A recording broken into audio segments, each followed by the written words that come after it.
Hello, Bald Book Geek here. I'm back. I just finished reading part 1 of Zenith by the fabulous YouTuber Sasha, who I absolutely adore. And Leslie Cummings. This is a thing, I always worry about YouTubers writing books. I mean, sometimes it can be very good, and other times, just pushing the cat off of a thing, because he was playing with the plug. Sometimes YouTubers writing books can be a bit... I mean, there's been some great ones. Tyler Oakley's Binge was fantastic. I love These Books Are Pointless. You know, there's been some really good ones, but I'm always hesitant about YouTubers with book deals. And I won't go into the whole Zoella controversy, but you know what I mean. This is part 1 of a serialized novel, and it's 60-odd pages. So it's literally the first 60 pages of a much bigger book.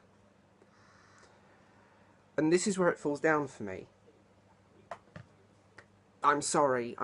The fact that it is a serialized novel is a bit off-putting. It means you've got to make an investment each time to read it. I got it free in exchange for an honest review, but as serialization goes, it's one of my pet peeves in independent writing and indie writers, that sometimes everything's so serialized that you get like 60 pages of book and that's it, which I don't like. But what I will say is the story is very good. It's a great little piece of short sci-fi. It almost has a Pulp Fiction sci-fi feel to it, which I really like. I like the feel of that. I like the writing. I like the tone of it. It's a very serious tone. And I would like to say, I think the little symbol of the book would make a very cool tattoo.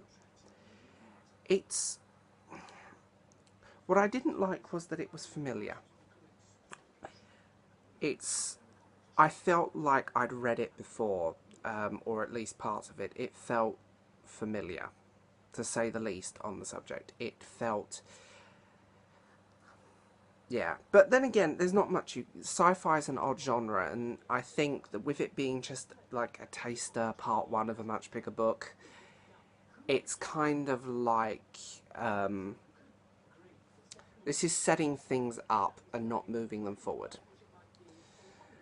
It's a great setup, and that's leaves me frustrated, left me wanting a lot more from it, because you get this great setup and then it ends.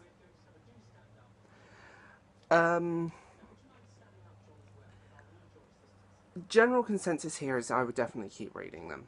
I think it will get better, but the only thing that's disappointed me so far is the fact that I felt like I've read this kind of thing before. It's a familiarity to the setting and the story. But, like I said, it's only part 1 of a much bigger book.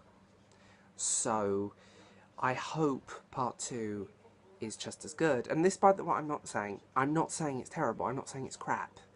I'm saying it's very good, but familiar.